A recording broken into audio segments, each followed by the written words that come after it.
महिला महाविद्यालय की ऑनलाइन कक्षाओं में आपका स्वागत है। मैं रतिराम कक्कड़, व्याख्याता हिंदी। पिछले अध्याय में हम अयोध्या सिंह उपाध्याय की कविता प्रिय प्रवास का अध्ययन कर रहे थे, जिसमें हमने कुछ पदों का अध्ययन कर लिया था।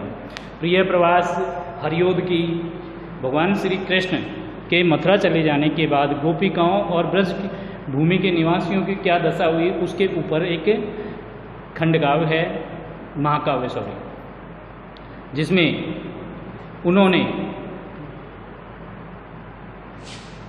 गोपिकाएं, राधा एवं माता यशोदा का चित्रण किया है। मदाकांता छंद में ये रचना आप देखेंगे।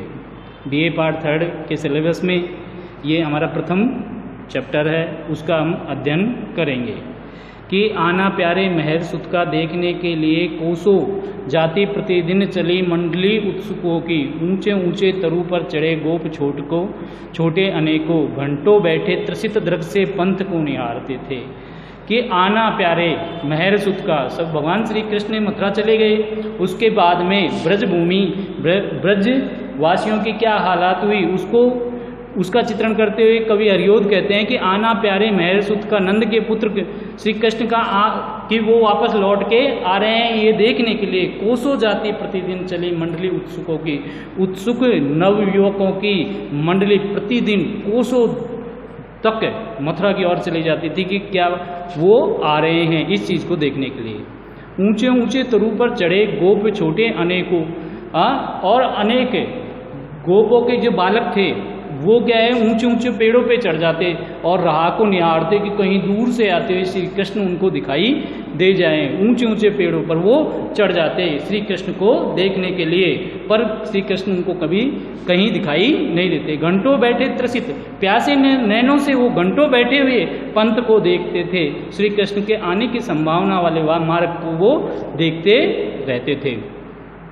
ठीक है, अगले पद में गोपिकाओं का चित्रण करते हुए कहते हैं कि यानी कि ब्रज की जो नारियां हैं उनकी क्या दशा थी, उसके ऊपर चित्रण है कि आगे बैठी निज सदन की मुक्त ऊंची छतों पर, और वहाँ ब्रज में अपने अपने मकानों की जो छत थी उसके ऊपर आकर के बैठ जाती थी स्त्रियां श्री कृष्ण के आगमन के देखने के लिए कि भाई वो आ रहे हैं, या उनकी राह निहारने के लिए वो ऊंची छतों पर आकर के बैठ लेती। मौकों में यानी कि छोटे द्वारों में, पथ पर बने दिव्य वातायनों में, और जो खिड़कियां और दरवाजे रास्ते की ओर बने हुए थे उनमें आकर के बैठ जाते। चिंता मग्ना, और क्या है वो हमेशा चिंता मग्ना रहती है ना, चिंता में रहती कि क्यों नहीं श्री कृष्ण लौट के आए। विवशता थी उनकी, क्योंकि उनको उस वक्त कोई समाचार नहीं मिला होता और वो कुछ जानने में असमर्थ होती, इसलिए वो विवश थी, विकला, वो व्याकुल थी कि श्री कृष्ण क्यों नहीं आए, इनके इस बारे में उनको कोई जानकारी नहीं होती थी। उन्मना, और वो क्या है कि उदास होती नारियों की, वो नारियां क्या है उदास होता है। दो ही आंखें सहज बन के देखती पंथ को थी, उनकी हालांकि दो ही आंखें थी लेकिन सहस्त्रों आंखें बन करके वो पंथ को निहारती थी कि श्री कृष्ण लौट करके क्यों नहीं आए। आगे हम देखेंगे कि ब्रजभूमि की नारियां किस प्रकार की दशा हो गई उनकी, है ना, ब्रजभूमि की नारियों की किस प्रकार की दशा हो गई। आके कागा यदि सदन पर बैठता था कहीं भी, कि अगर उनके छत पर कहीं पर आकर के उनके महल मकानों के ऊपर कोई कौवा आगे बैठ जाता तो तनवंगी उस सदन की यूँ उसे सुनाती। तो उस घर में रहने वाली कोई तनवंगी तरुणी स्त्री उसको ऐसे सुनाती थी, किसको, कौवे को, जो आते हो कुंवर उड़ के काग तो बैठ जा तू। क्या है कि अगर तुझे ऐसी संभावना, क्योंकि हमारे यहाँ पर हमारी संस्कृति में कौवे का मकान पर बैठना या बोलना किसी मेहमान के आने का शुभ संकेत के रूप में माना जाता है, तो वो कहती कि जो आते हो कुंवर उड़ के काग तो बैठ जा तू, कि अगर कुंवर आते हो तेरे संदेशे में श्री कृष्ण लौट करके आते हो तो तू एक बार उड़ करके दूसरी जगह बैठ जा, अर्थात हमको तेरे संकेत से पता चल जाए कि श्री कृष्ण आ रहे हैं। मैं खाने को प्रतिदिन तुझे दूध और भात दूंगी, मैं तुझे दूध और भात खिलाऊंगी। आगे हम देखेंगे कि ब्रज के जो ग्वाल बाल और वहाँ के जो निवासी थे वो उनकी दशा किस प्रकार की थी। वो कहते हैं हरियोद जी कि आता कोई मनुज मथुरा की ओर से जो दिखता नाना बातें सुखद उससे पूछते तो सभी थे। हाँ, कोई व्यक्ति अगर मथुरा की ओर से आता उनको दिखाई देते तो ब्रजवासी उनको घेर लेते चारों तरफ से, और नाना बातें सुखद और सुखपूर्ण उससे अनेकों अनेक बात करते थे सभी। यों ही जाता पथिक मथुरा की ओर तो जाना था, कि अगर कोई पथिक मथुरा जाते हुए कोई दिखाई दे जाता तो लाखों ही सकल उसे भेजते थे संदेशे, तो लाखों संदेशे वहाँ के नगरवासी भेजते थे। फूलों पत्तों सकल तरुओं और लता बेलियों से, है ना, फूलों से पत्तों से सकल तरुओं यानी समस्त पेड़ों से और लता बेलियों से, आवासों से ब्रज अवनी से पंथ की रेणुओं से, आवास वहाँ के ब्रज की भूमि के जो निवास स्थान थे उनसे, ब्रज अवनी से यानी ब्रज की धरती से, पंथ की रेणुओं से, आना के पंथ की धूल से होती सी थी यह ध्वनि सदा कुंज के कानूनों में, कि हमेशा यही ध्वनि सुनाई देती थी कुंज से, बागों से और कानन यानी कि बगीचों से, मेरे प्यारे कुंवर अब तक क्यों नहीं गया है। ना समस्त जो ब्रजभूमि थी एक तरीके से ये पूछती हुई प्रतीत होती थी कि मेरे कृष्ण वापस लौट करके क्यों नहीं आए। अब आगे के जो पद हैं हमारे वो मालिनी छंद में हैं, और इनमें कहा गया है कि किस प्रकार की जो दशा है उसके बारे में हम बताएंगे, कि यशोदा माता की जो दशा है उसके बारे में चित्रण किया गया है, उसके बारे में बताएंगे। यदि दिन कट जाता था बीतती न दोसा, यदि निशी टलती थी तो वार था कल्प होता, पल पल अकुलाती उबती थी यशोदा, रट यही रहती थी क्यों नहीं श्याम आए। ये मालिनी छंद में उनकी रचना है। और आगे जो पद पढ़ेंगे वो भी सभी मालिनी छंद में हैं, और हम देखेंगे कि माता यशोदा की दशा किस प्रकार से है। कि यदि दिन कट जाता, माता यशोदा का अगर दिन कट जाता, बीतती न दोसा, तो रात काटे नहीं कटती। यदि किसी प्रकार से रात कट भी जाती, यदि दिन निशी टलती थी, वार था कल्प होता, अगर किसी प्रकार से रात कट भी जाती थी तो वार यानी कि दिन क्या है, कल्प के समान हो जाता और हजारों हजार वर्ष के समान हो जाता। पल पल अकुलाती ऊबती थी यशोदा, पर उसको पल पल बेचैनी होती थी, व्याकुल होती थी, ऊबती थी यशोदा, और रट यही लगाए रहती थी क्यों नहीं श्याम आए। तो इस प्रकार से हमने क्या है माता यशोदा की दशा देखी। आगे देखते हैं कि प्रतिदिन कितने को पंथ में भेजती थी माता यशोदा। श्री कृष्ण का आने का संदेश पाने के लिए अनेक अनेक गोपों को क्या है कि पंथ पे भेजती थी, रास्ते में भेजती थी, कि ताकि वो देख के आए कि श्री कृष्ण लौट के आ रहे हैं या नहीं। प्रतिदिन कितनों को ही पंथ में भेजती थी, निज प्रिय सुत आना देखने के लिए ही, नियत यह जताने के लिए थी अनेकों सकुशल ग्रह दोनों लाडले आ रहे हैं। बस उसकी नियत यानी कि उद्देश्य यही था कि अनेक लोगों को भेजती थी वो पंथ में देखने के लिए, सिर्फ ये सुखद समाचार सुनना चाहती थी कि सकुशल ग्रह दोनों लाडले आ रहे हैं, कि भाई दोनों पुत्र उसके लौट के आ रहे हैं, बलराम और श्री कृष्ण। दिन प्रतिदिन आगे माता यशोदा की जो दशा है उसका चित्रण करते हुए हरियोध कहते हैं कि दिन दिन भर वे द्वार पर बैठती थी, कि दिन भर आकर के वो किस पे बैठ जाती, द्वार पर आकर के बैठ जाती, प्रिय पथ लगते ही वार को थी बिताती, और अपने प्रिय श्री कृष्ण और बलराम के आगमन को की इंतजार करते ही वो दिन को बिता देती थी। यदि पथिक दिखता तो यही पूछती थी, मम सुत मेरे पुत्र ग्रह आता क्यों नहीं दिखाया। अरे पथिक बता तो सही, मेरे पुत्र श्री कृष्ण क्यों नहीं लौट करके आए। यदि अति अनुपम मेवे, अब क्या है माता यशोदा क्या है कि माता यशोदा श्री कृष्ण के आगमन के इंतजार में, उसको हर रोज यही लगता कि श्री कृष्ण लौट के आवेंगे, और आवेंगे तो आते ही वो भोजन करेंगे, इसलिए वो रोज ही भोजन का प्रबंध करती है। उसके संदर्भ में हरियोध कहते हैं कि अति अनुपम मेवे और रसीले फलों को, अत्यंत सुगंधित एवं मीठे मेवे और रसीले फलों को इकट्ठा करती, बहु मिठाई दुग्ध के व्यंजनों को और विविध प्रकार की मिठाइयाँ वो बनाती और दूध से बने हुए व्यंजनों को बनाती। पथश्रम निज प्यारे पुत्र का मोचने को, वो सोचती कि श्री कृष्ण लौट के आएंगे तो पथ में थक जाएंगे तो उनको मीठा भोजन करवाऊंगी।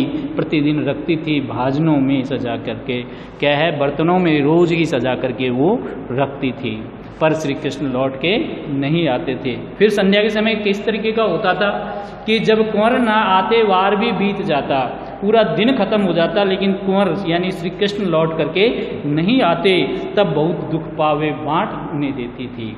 क्या है कि दुख पा करके कि श्री कृष्ण तो लौटे नहीं, अब व्यंजन बनाए हैं तो खराब हो जाएंगे, फल हैं तो खराब हो जाएंगे, इसलिए वो उनको बांट देती थी। दिन दिन उर्मे थी वृद्धि पाती निराशा, है ना।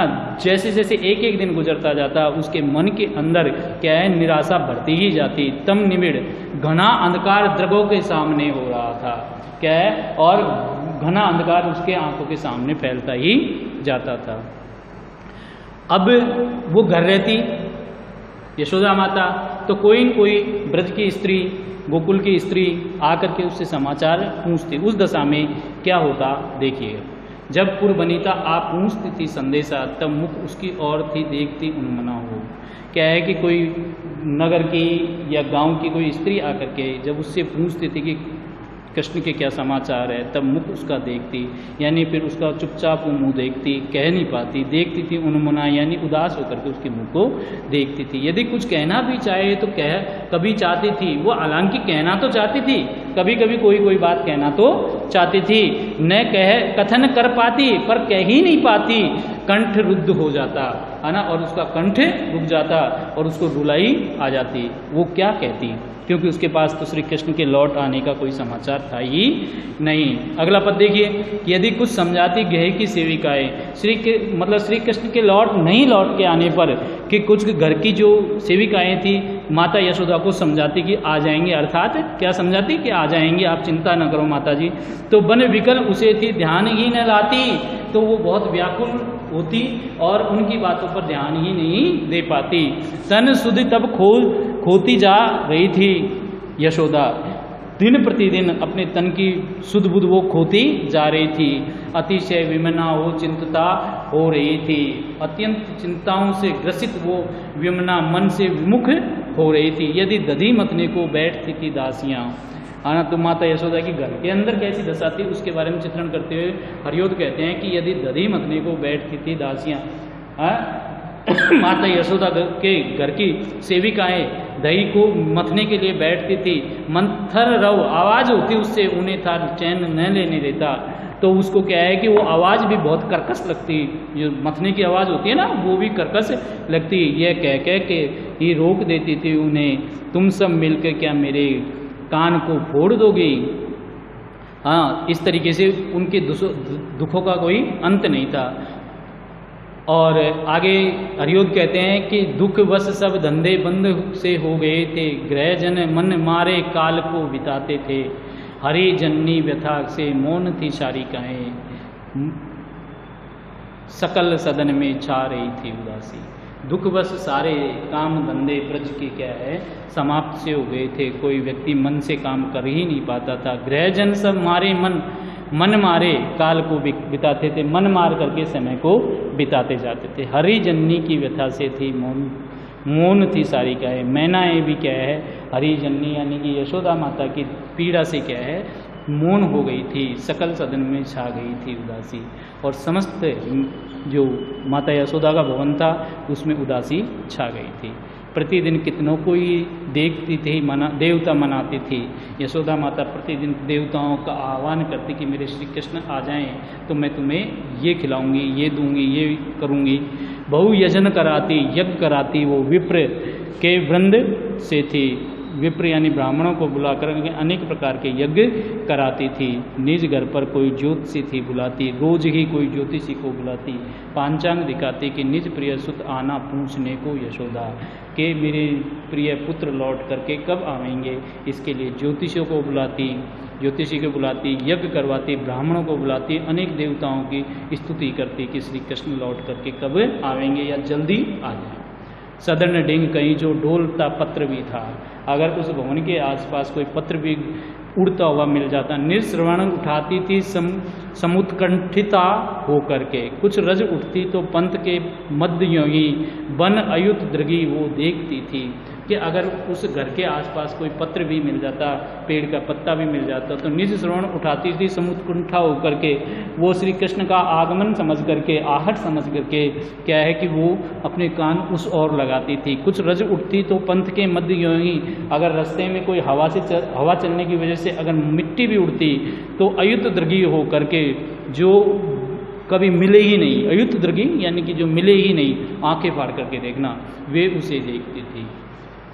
इस प्रकार से हमारे कुछ पदों का हमने अध्ययन किया है, आगे हम कल करेंगे। जय हिंद, जय भारत।